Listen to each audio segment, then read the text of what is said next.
ആഫ്രിക്കയുടെ പടിഞ്ഞാറൻ തീരത്ത് നിന്ന് ഏകദേശം 600 കിലോമീറ്റർ അകലെ അറ്റ്ലാന്റിക് സമുദ്രത്തിന്റെ അനന്തമായ നീലിമയിൽ മരതകപ്പുട്ടുകൾ പോലെ ചിതറിക്കിടക്കുന്ന മനോഹരമായ ദ്വീപസമൂഹമാണ് കേപ്പ് വെർദെ. ഒറ്റനോട്ടത്തിൽ നീലക്കടലും അഗ്നിപർവ്വതങ്ങളും സ്വർണ്ണമണൽ തീരങ്ങളും നിറഞ്ഞ ഒരു ഉഷ്ണമേഖല പറുദീസയാണത്. എന്നാൽ ഈ പ്രകൃതി സൗന്ദര്യത്തിന് പിന്നിൽ പ്രതികൂലമായ ഭൂപ്രകൃതിയെ അതിജീവിച്ച് ആഫ്രിക്കയിലെ ഏറ്റവും സമാധാനപരവും സുസ്ഥിരവുമായ ജനാധിപത്യ രാജ്യങ്ങളിലൊന്നായി മാറിയ ഒരു ജനതയുടെ അതിജീവനത്തിൻ്റെ കഥയുണ്ട്. കേവലം ഒരു ദ്വീപല്ല കേപ്പ് വെർദെ, മറിച്ച് 10 അഗ്നിപർവ്വത ദ്വീപുകളുടെയും നിരവധി ചെറുദ്വീപുകളുടെയും ഒരു സമൂഹമാണത്. ജനവാസമുള്ള 9 ദ്വീപുകൾക്കും അതിൻ്റെതായ സവിശേഷതകളുണ്ട്.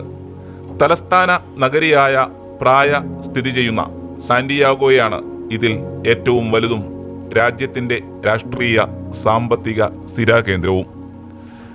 സാൻ വിസന്റെ ദ്വീപ് സംഗീതത്തിൻ്റെയും കലയുടെയും ഈറ്റില്ലമാകുമ്പോൾ സാൽ, ബോവാവിസ്റ്റ എന്നീ ദ്വീപുകൾ അവയുടെ വെളുത്ത മണൽത്തീരങ്ങൾ കൊണ്ടും ആഡംബര റിസോർട്ടുകൾ കൊണ്ടും ലോകമെമ്പാടുമുള്ള സഞ്ചാരികളെ ആകർഷിക്കുന്നു. ഇവർക്കെല്ലാം മുകളിലായി സമുദ്രനിരപ്പിൽ നിന്ന് 2830 മീറ്റർ ഉയരത്തിൽ തല ഉയർത്തി നിൽക്കുന്ന പിക്കോ ഡോ ഫോഗോ എന്ന സജീവ അഗ്നിപർവ്വതവുമുണ്ട്. ഇതിൻ്റെ താഴ്വരകളിൽ ഇടയ്ക്കിടെയുണ്ടാകുന്ന സ്ഫോടനങ്ങളെപ്പോലും വകവയ്ക്കാതെ ജനങ്ങൾ മുന്തിരിത്തോട്ടങ്ങളും കൃഷിയും പരിപാലിക്കുന്നു. ഉഷ്ണമേഖല ആഫ്രിക്കയിലെ മറ്റ് പ്രദേശങ്ങളിൽ നിന്ന് വ്യത്യസ്തമായി വരണ്ട കാലാവസ്ഥയാണ് കേപ്പ് വെർദെയിൽ ഉള്ളത്. മഴയുടെ കുറവും വരൾച്ചയും നൂറ്റാണ്ടുകളായി ഈ രാജ്യത്തിൻ്റെ ചരിത്രത്തെ സ്വാധീനിച്ചിട്ടുണ്ട്. വലിയ വനങ്ങളോ നദികളോ ഇല്ലാത്ത ഈ ദ്വീപുകളുടെ സവിശേഷത പരുക്കൻ മലഞ്ചെരിവുകളും കറുത്ത അഗ്നിപർവ്വത പാറകളുമാണ്. കടലാമകൾ മുട്ടയിടാനെത്തുന്ന തീരങ്ങളും തിമിംഗലങ്ങൾ ദേശാടനം നടത്തുന്ന സമുദ്രഭാഗങ്ങളും ഇവർക്കുണ്ട്. ദേശീയ ഫുട്ബോൾ ടീമിന് പേര് നൽകിയ നീലസ്രാവുകൾ അഥവാ ബ്ലൂ ഷാർക്സ് ഈ കടലിലെ സ്ഥിര സാന്നിധ്യമാണ്. കരഭൂമിയേക്കാൾ എത്രയോ മടങ്ങ് വലുതാണ് ഇവരുടെ സമുദ്രമേഖല. അതിനാൽ തന്നെ കടൽ ഇവരുടെ അസ്തിത്വത്തിൻ്റെ അവിഭാജ്യ ഘടകമാണ്. കേവലം 5 ലക്ഷത്തിന് മുകളിൽ മാത്രം ജനസംഖ്യയുള്ള ഈ രാജ്യം ആഫ്രിക്കയിലെ ഏറ്റവും ചെറിയ രാജ്യങ്ങളിൽ ഒന്നാണ്. എന്നാൽ രാജ്യത്തുള്ളതിനേക്കാൾ കൂടുതൽ കേപ്പ് വെർദേക്കാർ ഇന്ന് പോർച്ചുഗൽ, നെതർലാൻഡ്സ്, ഫ്രാൻസ്, അമേരിക്ക തുടങ്ങിയ വിദേശ രാജ്യങ്ങളിൽ പ്രവാസികളായി ജീവിക്കുന്നുണ്ട്.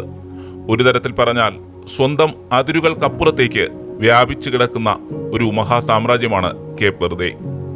ഇവിടുത്തെ ജനങ്ങൾ തന്നെയാണ് രാജ്യത്തിൻ്റെ ഏറ്റവും വലിയ സമ്പത്ത്. നൂറ്റാണ്ടുകൾക്ക് മുൻപ് ഇവിടെ എത്തിയ പോർച്ചുഗീസ് കുടിയേറ്റക്കാരുടെയും ആഫ്രിക്കൻ അടിമകളുടെയും പിന്മുറക്കാരായ ഇവർ യൂറോപ്യൻ ആഫ്രിക്കൻ പാരമ്പര്യങ്ങൾ ഇഴചേർന്ന മനോഹരമായ ഒരു ക്രിയോൾ സമൂഹത്തെ സൃഷ്ടിച്ചെടുത്തു. പോർച്ചുഗീസ് ഔദ്യോഗിക ഭാഷയാണെങ്കിലും ദൈനംദിന ജീവിതത്തിൽ അവർ സ്നേഹത്തോടെ ഉപയോഗിക്കുന്നത് ക്രിയോലു എന്ന തദ്ദേശീയ ഭാഷയാണ്. കുറ്റകൃത്യങ്ങൾ വളരെ കുറഞ്ഞ ഈ രാജ്യത്ത് വിദ്യാഭ്യാസത്തിന് വലിയ വിലയാണ് നൽകുന്നത്. ശക്തമായ കുടുംബ ബന്ധങ്ങളും അതിഥികളെ സൽക്കരിക്കുന്നതിലുള്ള അഭിമാനവും ഇവരെ വ്യത്യസ്തരാക്കുന്നു. സംഗീതം കേപ്പ് വെർദെയുടെ ജീവതാളമാണ്. ഇതിഹാസ ഗായിക സെസാറിയ എവോറയിലൂടെ ലോകപ്രശസ്തമായ മോർണ എന്ന സംഗീതശൈലി ഈ രാജ്യത്തിൻ്റെ ആത്മാവിനെ പ്രതിഫലിപ്പിക്കുന്നു. പ്രവാസത്തിൻ്റെ നൊമ്പരങ്ങളും പ്രണയവും കടലും മനുഷ്യനും തമ്മിലുള്ള ബന്ധവും എല്ലാമാണ് ഇതിൻ്റെ ഇതിവൃത്തം. ഇതിനൊപ്പം കൊളാഡൈറ, ഫുനാന, ബട്ടൂക്ക് തുടങ്ങിയ ഊർജ്ജസ്വലമായ സംഗീത രൂപങ്ങളും ഇവർക്കുണ്ട്.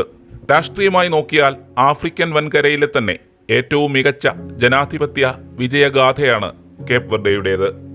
1975 പോർച്ചുഗലിൽ നിന്ന് സ്വാതന്ത്ര്യം നേടിയ ശേഷം സമാധാനപരമായ അധികാര കൈമാറ്റങ്ങളുള്ള ഒരു സുസ്ഥിര ബഹുകക്ഷി ജനാധിപത്യം കെട്ടിപ്പടുക്കാൻ അവർക്ക് സാധിച്ചു. മാധ്യമ സ്വാതന്ത്ര്യത്തിലും സദ്ഭരണത്തിലും കേപ്പ് വെർദെ ആഫ്രിക്കയിലെ ഏറ്റവും മികച്ച രാജ്യങ്ങളിലൊന്നായാണ് വിലയിരുത്തപ്പെടുന്നത്. സാമ്പത്തികമായി നോക്കുമ്പോൾ വലിയ പ്രകൃതി വിഭവങ്ങളൊന്നും ഈ ദ്വീപുകൾക്കില്ല. എങ്കിലും മനുഷ്യ വിഭവശേഷി, വിനോദസഞ്ചാരം, ഗതാഗതം, മത്സ്യബന്ധനം, പുനരുപയോഗ ഊർജം എന്നീ മേഖലകളിലൂടെ അവർ തങ്ങളുടെ സമ്പദ് വ്യവസ്ഥ കെട്ടിപ്പടുത്തു. വിദ്യാഭ്യാസ, ആരോഗ്യ മേഖലകളിൽ വലിയ കുതിച്ചുചാട്ടമാണ് ഈ രാജ്യം നടത്തിയത്. ആഫ്രിക്കയിലെ തന്നെ ഏറ്റവും ഉയർന്ന ആയുർദൈർഘ്യമുള്ള, അതായത് ഏകദേശം 76 വയസ്സ് രാജ്യങ്ങളിൽ ഒന്നാണിത്. നൂറ്റാണ്ടുകൾ നീണ്ട പോർച്ചുഗീസ് ഭരണത്തിന്റെ സ്വാധീനം കേപ്പ് വെർദെയുടെ മതവിശ്വാസങ്ങളിൽ ആഴത്തിൽ പതിഞ്ഞിട്ടുണ്ട്. രാജ്യത്തെ ജനസംഖ്യയുടെ ഏകദേശം 80% പേരും റോമൻ കത്തോലിക്ക വിശ്വാസികളാണ്. ബാക്കിയുള്ളവരിൽ ഭൂരിഭാഗവും പ്രൊട്ടസ്റ്റന്റ് സഭകളിൽ വിശ്വസിക്കുന്നവരാണ്. കൂടാതെ വളരെ ചെറിയ ശതമാനം ഇസ്ലാം, ബഹായി മതവിശ്വാസികളും ഇവിടെയുണ്ട്. എന്നാൽ കേപ്പ് വെർദെയിലെ ക്രിസ്തുമതം യൂറോപ്പിലേതുപോലെയല്ല. അതിൽ ആഫ്രിക്കൻ ആത്മാവിന്റെ താളമുണ്ട്. കത്തോലിക്ക വിശുദ്ധരുടെ തിരുനാളുകൾ അവരാഘോഷിക്കുന്നത് വെറും പ്രാർത്ഥനകളിലൂടെ മാത്രമല്ല, മറിച്ച് ഡ്രമ്മുകളുടെ താളത്തിനൊപ്പം തെരുവുകളിൽ നൃത്തം വെച്ചുകൊണ്ടാണ്. മതസ്വാതന്ത്ര്യം പൂർണ്ണമായി സംരക്ഷിക്കപ്പെടുന്ന ഈ രാജ്യത്ത് വിശ്വാസങ്ങൾ തമ്മിൽ യാതൊരുവിധ സംഘർഷങ്ങളുമില്ലെന്നത് അവരുടെ സമാധാനപരമായ സഹവർത്തിത്വത്തെ കാണിക്കുന്നു. ഭൂമിശാസ്ത്രപരമായി കേപ്പ് വെർദെ ഇന്ത്യയിൽ നിന്നും ആയിരക്കണക്കിന് മൈലുകൾ അകലെയാണെങ്കിലും ചരിത്രത്തിന്റെ താളുകളിൽ ഇന്ത്യയും കേപ്പ് വെർദെയും തമ്മിൽ അദൃശ്യമായ ഒരു പൊക്കിൾക്കൊടി ബന്ധമുണ്ട്. ഇത് തുടങ്ങുന്നത് 15-ാം നൂറ്റാണ്ടിലെ പ്രശസ്തമായ സുഗന്ധവ്യഞ്ജന പാതയിൽ നിന്നാണ്. 1497 പോർച്ചുഗലിൽ നിന്നും ഇന്ത്യ ലക്ഷ്യമാക്കി പുറപ്പെട്ട വാസ്കോ ഡ ഗാമ കേരളത്തിലെ കാപ്പാട് തീരത്ത് എത്തുന്നതിന് മുൻപ് നങ്കൂരമിട്ട പ്രധാന ഇടത്താവളങ്ങളിലൊന്ന് കേപ്പ് വെർദെയിലെ സാന്റിയാഗോ ദ്വീപായിരുന്നു. പിന്നീട് പോർച്ചുഗലിൽ നിന്നും ഗോവയിലേക്കും കൊച്ചിയിലേക്കും പോയിരുന്ന കപ്പലുകളുടെ പ്രധാന ആശ്രയം ഈ ദ്വീപുകളായിരുന്നു. ഇതിനെ അന്ന് കരേറ ഡ ഇന്ത്യ എന്നാണ് വിളിച്ചിരുന്നത്. പോർച്ചുഗീസ് സാമ്രാജ്യത്തിന്റെ ഭാഗമായിരുന്നതിനാൽ അക്കാലത്ത് ഇന്ത്യയിലെ ഗോവയിൽ നിന്നും കേപ്പ് വെർദെയിലേക്കും തിരിച്ചും ഉദ്യോഗസ്ഥരുടെയും പുരോഹിതന്മാരുടെയും വലിയ തോതിലുള്ള കൈമാറ്റം നടന്നിരുന്നു. ഗോവയിലെ പല ചരിത്രരേഖകളിലും കേപ്പ് വെർദെയെക്കുറിച്ചുള്ള പരാമർശങ്ങൾ കാണാം. ഇന്ത്യയിൽ നിന്നും, പ്രത്യേകിച്ച് ഗുജറാത്തിൽ നിന്നും ഗോവയിൽ നിന്നും പോർച്ചുഗീസുകാർ കൊണ്ടുപോയ പരുത്തി തുണികൾ കേപ്പ് വെർദെയിലെ നെയ്ത്തുകാരെ വല്ലാതെ സ്വാധീനിച്ചു.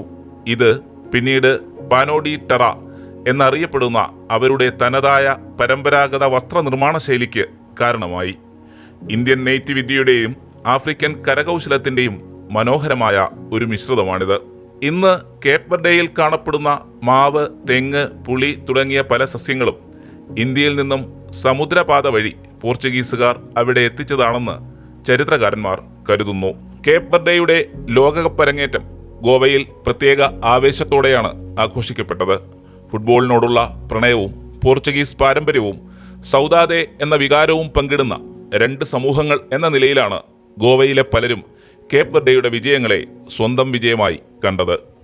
സ്വാതന്ത്ര്യാനന്തരം ഇന്ത്യയും കേപ്പ് വെർദെയും സൗഹൃദ ബന്ധം കൂടുതൽ ശക്തമാക്കി. 1977 നയതന്ത്ര ബന്ധം സ്ഥാപിച്ച ശേഷം വിദ്യാഭ്യാസം, ആരോഗ്യം, സാങ്കേതിക പരിശീലനം, പ്രതിരോധം, സമുദ്ര സഹകരണം, ഡിജിറ്റൽ വികസനം തുടങ്ങിയ മേഖലകളിൽ സഹകരണം തുടർച്ചയായി വർദ്ധിച്ചു. ഈ കൊച്ചു രാജ്യത്തിൻ്റെ പോരാട്ടവീര്യം ലോകം മുഴുവൻ കണ്ടത് ഫുട്ബോൾ മൈതാനങ്ങളിലാണ്. തദ്ദേശീയരായ പ്രതിഭകൾക്കൊപ്പം പ്രവാസി താരങ്ങളും ചേർന്നപ്പോൾ കേപ്പ് വെർദെ ആഫ്രിക്കയിലെ തന്നെ എക്കാലത്തെയും മികച്ച ഫുട്ബോൾ ശക്തികളിലൊന്നായി വളർന്നു. 2026 ഫിഫ ലോകകപ്പാണ് കേപ്പ് വെർദെയുടെ കായിക ചരിത്രത്തിലെ തന്നെ ഏറ്റവും സുവർണ അധ്യായം. തങ്ങളുടെ കന്നി ലോകകപ്പിൽ സ്പെയിൻ, ഉറുഗ്വായ്, സൗദി അറേബ്യ എന്നിവരുൾപ്പെട്ട കടുപ്പമേറിയ ഗ്രൂപ്പിൽ നിന്ന് മുന്നേറി അവർ ലോകത്തെ അമ്പരപ്പിച്ചു. ഒരു ചെറിയ നഗരത്തിലെ ജനസംഖ്യ മാത്രമുള്ള കേപ്പ് വെർദെ ലോകകപ്പിന്റെ നോക്കൌട്ട് സ്റ്റേജിലെത്തുന്ന ഏറ്റവും ചെറിയ രാജ്യമായി മാറി. റൗണ്ട് ഓഫ് 32 നിലവിലെ ചാമ്പ്യന്മാരായ സാക്ഷാൽ അർജന്റീനയായിരുന്നു അവരുടെ എതിരാളികൾ. കേപ്പ് വെർദെയ്ക്ക് യാതൊരു സാധ്യതയും കൽപ്പിക്കാതിരുന്ന മത്സരത്തിൽ ലോക ഫുട്ബോളിലെ അതികായന്മാരെ വിറപ്പിക്കാൻ അവർക്ക് കഴിഞ്ഞു. എക്സ്ട്രാ ടൈം വരെ നീണ്ട ആവേശ പോരാട്ടത്തിൽ 2 തവണ സമനില പിടിച്ച അവർ അവസാന വിസിൽ മുഴങ്ങുന്നതുവരെ പൊരുതിയാണ് 3-2 എന്ന സ്കോറിന് കീഴടങ്ങിയത്. ഗോൾ കീപ്പർ ഒസീഞ്ഞയുടെ ഹീറോയിസവും ടീമിന്റെ പോരാട്ടവീര്യവും ലോകത്തിന്റെ മുഴുവൻ ആദരവ് പിടിച്ചുപറ്റി. കേപ്പ് വെർദെ എന്നത് ഭൂമിശാസ്ത്രപരമായ വലിപ്പം കൊണ്ടല്ല, മറിച്ച് അവരുടെ ഇച്ഛാശക്തി കൊണ്ട് അളക്കപ്പെടുന്ന ഒരു രാജ്യമാണ്. സമുദ്രത്തിൽ നിന്ന് ഉയർന്നു നിൽക്കുന്ന അഗ്നിപർവ്വതങ്ങളും വിദൂര തീരങ്ങളുടെ കഥ പറയുന്ന സംഗീതവും ഒറ്റപ്പെട്ട ദ്വീപുകളിൽ തിളർക്കുന്ന ജനാധിപത്യവും വർണ്ണപ്പകിട്ടാർന്ന ക്രിയോൾ സംസ്കാരവുമെല്ലാം ചേർന്നതാണ് ആ നാട്.